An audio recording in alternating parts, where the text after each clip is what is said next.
하나님의 크신 은혜가 오늘 주님 앞에 나와 경배를 드리는 여러분들에게 충만하기를 주의 이름으로 축원을 드립니다. 성령이 강림하시고 교회가 세워지고 성령 받은 제자들에게 하나님이 사명을 주셨는데, 그 사명이 어떤 사명이냐 하면은 전도의 사명을 주셨습니다. 복음서에 보면 제자들이 예수님이 둘씩 보내셔서 전도를 하게 하셨습니다. 그래서 그들이 전도를 했습니다. 그런데 그 전이나 그 후에 다시 전도했다는 말이 없어요. 그런데 성령을 받고 난 다음에는 누가 시키지도 않았는데도 불구하고 이들은 밖으로 뛰쳐나가 담대하게 복음을 증거하는 전도의 사람이 된 것입니다. 그래서 오늘 저는 본문을 중심으로 우리는 전도의 사명자들이다. 전도의 사명자들. 사람은 사명을 따라 살 때 행복한 인생을 살 수 있습니다. 사람마다 사명이 다르다고 봐야 됩니다. 사명감을 가지고 살면 어떤 어려움이 와도 참을 수 있고, 어떤 난관이 있어도 그 난관을 이제 뚫고 넘어갈 수가 있고, 사명감이 없는 사람은 힘들면 포기해버리고 문제가 생기면 도망가 버리죠. 그런데 사명감을 가지고 있는 사람은 힘들고 어려워도 그 일이 주어진 사명이기 때문에 최선을 다하는 겁니다.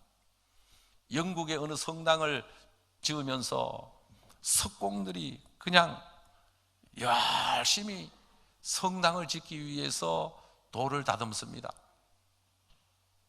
가서 물어봅니다. 아, 좋은 일 하십니다. 수고 많습니다. 어떻게 힘들죠? 보람됩니까? 물어보니까 한 사람이 죽지 못해서 하지요. 먹고 살려고 하니까 내가 이 일이라도 해야 가족이 먹고 살 것 아닙니까?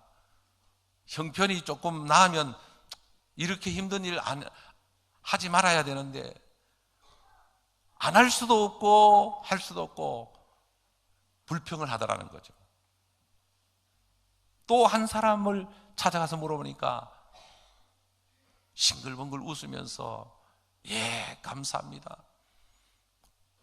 나는 하나님이 나에게 주신 사명이라고 생각하고 내가 다듬는 이 돌이 성전에 쓰임받는 성전이 될 것을 생각하니까 너무너무 기쁘고 너무너무 행복하고 얼마나 감사하고 너무너무 좋습니다. 싱글벙글 똑같은 일을 하는데 한 사람은 불평이 가득하고 한 사람은 기쁨이 넘치고, 차이가 뭘까? 사명감을 가지고 하는 사람은 행복하고 사명감을 가지고 사는 사람은 기쁨이 넘치는 거죠. 그런데 사명을 깨닫지 못하고 어쩔 수 없이 하는 사람은 마지못해서 끌려가는 일을 하다가 보니까 불평이 나오고 원망이 나오고, 아이고 내가 어쩌다가 이 모양 이 꼴이 됐나, 내가 어쩌다가 이런 일을 하게 됐나 원망하고 불평하는 거죠. 사랑하는 성도 여러분, 예수 믿는 사람에게 하나님은 다 사명을 주셨습니다. 목사님에게만 주신 사명이 아니고 오랫동안 교회를 다녀야 주시는 사명이 아니고 누구든지 예수를 믿고 성령을 받으면 그 사람들에게 하나님은 전도의 사명을 주십니다. 성령이 너희에게 임하시면 너희가 권능을 받고 예루살렘과 유대와 사마리아 땅끝까지 이르러 내 증인이 되리라. 성령을 받으면 내 증인이 되리라. 증인으로 살아갈 사명을 주셨다는 것이죠. 그래서 저는 오늘 본문을 중심으로 우리는 전도의 사명자들이다 라고 하는 제목으로 말씀을 나누려고 합니다. 첫째로 초대교회의 가장 소중한 사역은 바로 전도하는 것이었고 전도자가 되는 것이었습니다. 사랑하는 성도 여러분, 주님이 가장 기뻐하시는 일이 뭘까요? 교회에 와서 청소하고 주방에서 수고하고, 물론 주님이 기뻐하시는 일이죠. 안내를 서고 그 다음에 뭐 여러 가지 하는 일들이 다 주님께 영광이 되고 주님이 기뻐하시는 일. 그러나 주님이 가장 기뻐하시는 일은 전도하는 겁니다. 복음을 증거하는 것입니다. 복음을 들고 나가서 예수 안 믿는 사람들에게 전도할 때 하나님이 기뻐하시고 성령의 역사가 임하게 되는 것이죠. 자, 놀라운 것은 사도행전 2장에 오순절날 새벽에 성령의 불이, 성령의 능력이 임하게 되는데, 성령을 받은 사람들에게 성령이 이제 하나님이 시키는 대로 말을 하게 합니다. 2장 4절에 보면 그들이 다 성령의 충만함을 받고 성령의 말하게 하심을 따라 다른 언어들로 말하기를 시작하니라. 성령이 말하게 하심을 따라 다른 언어들로 말하. 근데 이제 요걸 대부분 우리 기독교가 어떻게 해석을 했느냐 하면, 이 사람들이 방언의 은사를 받았다. 그래서 성령이 말하게 하심을 따라 이 사람들은 말을 할 때 방언을 했다. 이걸로 끝낸 거예요. 그런데 그게 아니라 성령의 말하게 하심을 따라 이들이 복음을 전했는데, 그 복음을 듣는 사람들이 세계 각곳에서 와서 복음을 듣는 사람들이 자기 말로 들렸다는 거예요. 그러니까 성령이 임함으로 그들의 입을 열어서 하나님이 그들로 하여금 복음을 증거하게 했다는 것입니다. 그래서 그들은 성령을 받자마자 뛰쳐나가서, 형제들아, 너희가 십자가에 못 박은 예수를 하나님이 살리셨다. 오늘 읽은 본문을 보면 12절에 다른 이로서는 구원을 받을 수 없나니 천하 사람 중에 구원을 받을 만한 다른 이름을 우리에게 주신 일이 없음이라 하였더라. 8절에 보면 베드로가 성령이 충만하여 이르되 백성의 관리들과 장로들아, 만일 병자에게 행한 착한 일에 대하여 이 사람을 어떻게 구원을 받았느냐고 오늘 우리에게 질문한다면, 너희와 모든 이스라엘 백성들은 알라. 너희가 십자가에 못 박고 하나님이 죽은 자 가운데 살리신 나사렛 예수 그리스도의 이름으로 이 사람이 건강하게 되어 너희 앞에 섰느니라. 예수는 너희의 건축자들이 버린 돌로서 집 모퉁이의 머릿돌이 되었느니라. 야, 참 신기한 것은 베드로가 어떻게 이렇게 설교를 잘하는지 몰라요. 그래서 이번 성지순례를 갔을 때에도 현장 가이드가 그런 질문을 던지더라고요. 과연 베드로가 무식한 사람이었을까? 어부라고 해서 베드로가 무식한 자였을까? 어떤 분은 그런 얘기를 하더라고요. 베드로의 학력은 갈릴리 대학 어부학과를 나왔다고, 수산학과를 나왔다고, 그런 이야기를 합디다만, 그런데 오늘 성경 본문은 아닙니다만 13절에 보면 그들이 베드로와 요한이 담대하게 말함을 보고 그들을 본래 학문 없는 범인으로 알았다가 이상히 여기면 또 전에 예수와 함께 있던 둘도 알고, 그러니까 베드로의 설교를 듣는 사람이 놀란 거예요.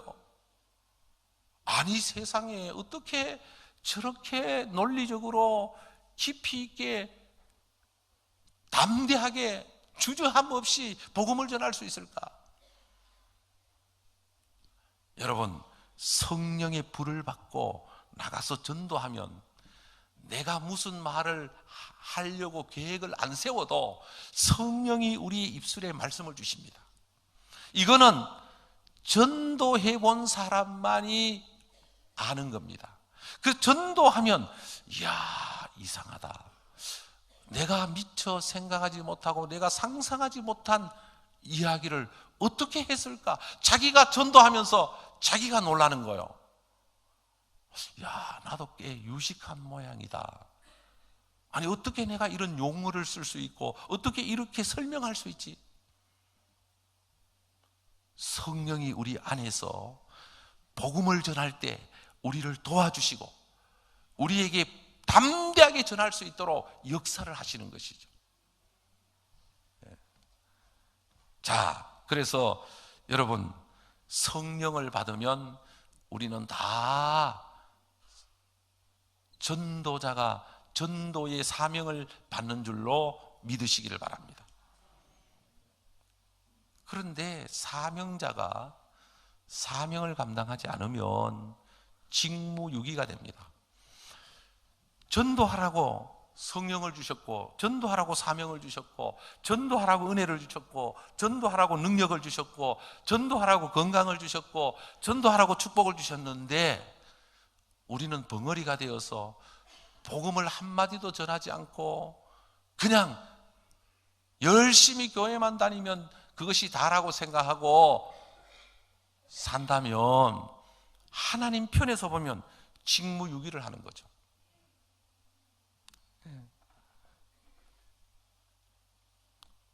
두 번째로, 성령 충만함을 받고 전도자가 되었을 때 나가서 전도하면 어떤 현상이 일어나느냐? 박해와 핍박이 따르게 됩니다. 반대에 부딪히게 됩니다. 오늘 본문의 2절에 보면요, 예수 안에 죽은 자의 부활이 있다고 백성을 가르치고 전함을 싫어하여 그들을 잡음에 날이 이미 저물었으므로 이튿날까지 가두었으나 말씀을 들은 사람 중에 믿는 자가 많은 남자의 수가 약 5천이나 되었더라. 이튿날 관리들과 장로들과 서기관들이 예루살렘에 모였는데 대제사장 안나스와 가야바와 요한과 알렉산더와 및 대제사장의 문중이 다 참여하여 사도들을 가운데 세우고 묻되 너희가 무슨 권세와 누구의 이름으로 이 일을 행하였느냐? 그리고 이제 그 성경을 넘겨 4장 17절에 보면 이것이 민간에 덮어지지 못하게 그들을 위협하여 이후에는 이 이름으로 아무에게도 말하지 말게 하자 하고 그들을 불러 경고하여 도무지 예수의 이름으로 말하지도 말고 가르치지도 말라 하니 베드로와 요한이 대답하여 이르되 하나님 앞에서 너희 말을 듣는 것이 하나님 말씀을 듣는 것보다 옳은가 판단하라. 우리는 보고 들은 것을 말하지 아니할 수 없다니. 여러분, 전도할 때 듣는 사람들이 박수를 쳐주면 많은 사람들이 전도를 하겠죠. 이야, 대단하다. 예, 존경합니다. 아이고, 감사합니다. 이렇게 전도할 때 받아들인다면 우리는 신나게 전도할 수 있겠죠. 그러나 전도를 하면 할수록 핍박을 받고 욕을 먹고 때로는 맞을 수도 있고 어려움을 당하고 여러 가지 문제를 만날 수도 있습니다. 그래서 사도 바울을 비롯한 제자들이, 베드로를 비롯한 이 제자들이 복음을 들고 나가 전도하다가 나중에 순교까지 당합니다. 전도하다가 수없는 죽음의 고비를 맞습니다. 전도하다가 여러 가지 숱한 어려움을 겪습니다. 그럼에도 불구하고 성령은 강력하게 역사하고 하나님의 놀라운 역사가 전도를 통해서 일어나는 것을 볼 수가 있는 것입니다. 여러분, 총동원 전도주의를 앞두고 기도하면서 나가서 전도할 때 여러분들이 여러 가지 박해, 초대교회가 받았던 박해와는 비교가 안 되겠지만 무시를 당할 수도 있고 조롱을 받을 수도 있고 욕을 먹을 수도 있고 비난을 받을 수도 있습니다. 예수 믿는 사람이 앞만 보고 아무에게도 복음을 전하지 않고 그냥 내 갈 길만 가면 누가 욕할 사람이 누가 있겠어요? 아, 저 사람 참 인격적이다. 아, 저 사람 참 좋은 사람이다. 이렇게 칭찬하겠죠. 우리는 세상 사람들로부터 칭찬받는 것이 답은 아닙니다. 성경에 보면 그런 어려움 속에서도 전도했기 때문에 오늘날 이 복음이 세계 속에 펼쳐져 나갔고, 오늘날 우리 대한민국에 들어왔고, 그래서 우리 대한민국에도 복음이 들어왔을 때 복음을 믿고 은혜를 받은 사람들이 전도하다가 많은 사람들이 순교도 당했고 어려움도 당했고 수많은 고난과 역경을 겪기도 했습니다. 그런데 놀라운 것은 그런 어려운 가운데 전도하면 하나님이 역사에서 믿는 자가 많아지도록, 하나님이 역사에서 구원의 은혜가 임하도록, 하나님이 역사에서 마귀가 물러가고 귀신이 떠나가고 하나님의 축복의 문이 열리고 기적과 역사들이 나타나도록 하나님이 하신다는 것이죠. 놀라운 것은 이런 전도를 하면 병든 자에게 복음을 전했을 때 성령이 역사하면 병든 자 병도, 불치의 병도 낫게 해주신다는 거죠. 오늘 본문에 보면 8절에 베드로가 성령이 충만하여 백성의 관리들과 장로들아, 만일 병자에 행한 착한 일에 대하여 이 사람이 어떻게 구원을 받았냐고 오늘 우리에게 질문을 한다면, 이 병자는 사도행전 3장에 나오는 나면서부터 안전병이 된 40살 되는 사람인데, 베드로와 요한이 성전에 기도하러 가다가 그 구걸하는 안전병이를 보고 가서 금과 은은 내게 얻거니와 나사렛 예수 이름으로 내게 있는 것을 내게 주노니 나사렛 예수 이름으로 일어나 걸으라 하면서 손을 잡아 일으키니까 예수 이름으로 일어나서 걷기도 하며 뛰기도 하며 성전에 들어가서 이제 영광을 돌릴 때, 이 안전병이가 일어난 사건을 통해서 예루살렘 성이 소동이 일어납니다.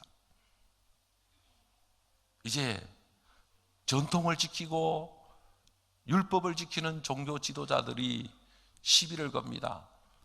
이 사람을 누가 고쳤느냐? 이 사람을 왜 고쳤느냐? 40년 동안 한 번도 일어서 보지 못한 사람, 불쌍한 사람 아닙니까? 아, 이 사람이 고침받고 건강하게 되면 할렐루야로 영광을 돌리고 박수를 치고 춤을 추고 기뻐해야 될 텐데, 그러나 종교 지도자들은 그렇게 생각 안 합니다. 자기들의 허락 없이 고쳤다고. 당회도 안 했는데 왜 고쳤느냐 이거죠. 고치려면 당회 허락을 받고 고쳐야 되지. 그러니까 이 사람이 고침받은 데 대해서 감사하는 게 아니라 이 사람이 고침받은 걸 가지고 이제 논란이 일어나는 거예요. 문제가 생기는 거예요. 그러니까 베드로가 설교를 합니다. 10절에 너희와 모든 이스라엘 백성들은 알라. 너희가 십자가에 못 박고 하나님이 죽은 자 가운데서 살리신 나사렛 예수 그리스도의 이름으로 이 사람이 건강하게 되어 너희 앞에 섰느니라. 이 예수는 너희 건축자들이 버린 돌로서 집 모퉁이의 머릿돌이 되었느니라. 다른 이로서는 구원을 받을 수 없나니 천하 사람 중에 구원을 받을 만한 다른 이름을 우리에게 주신 일이 없음이라 하였더라. 너희들이 버린 돌을 하나님은 다른 사람의 모퉁이 돌, 머릿돌이 되게 했다. 너희들이 버린 예수, 너희들이 십자가에 못 박은 예수, 너희들이 무시했던 그 예수님이 구원받는 자들에게는 머릿돌, 구원받는 자들에게는 기초석이 되는, 구원받는 자에게는 축복이 되도록 했다는 거죠. 사랑하는 성도 여러분, 우리가 전도하지 않으면 이런 문제가 생깁니다. 우리가 사명을 감당하지 않고 전도하지 않으면 우리도 복을 못 받고 다른 사람도 복을 못 받게 합니다. 하나님은 전도하는 자를 기뻐하실 뿐만 아니라 전도하는 자에게 하나님은 복을 주시기를 원하십니다. 우리 대한민국이 전도하려면, 복을 받으려면 전도 많이 해야 됩니다. 전도와 선교는 이제 같은 맥락에 있습니다만, 역사를 통해서 보면 전도한 사람에게 놀라운 기적과 역사들이 무수하게 일어났음을 보게 되는 것입니다. 여러분, 예수 이름으로 전도해 보세요. 하나님이 어떻게 역사하시는지, 어떻게 여러분을 축복하시는지, 하나님이 어떻게 여러분들을 도우시고 여러분들과 함께 하시는지 경험하게 될 것입니다. 그래서 우리 6월 24일 총동원 전도주일 때는 우리가 다 전도해서 하나님 앞에 영광 돌릴 수 있는 은혜가 충만하기를 주의 이름으로 축원을 드립니다.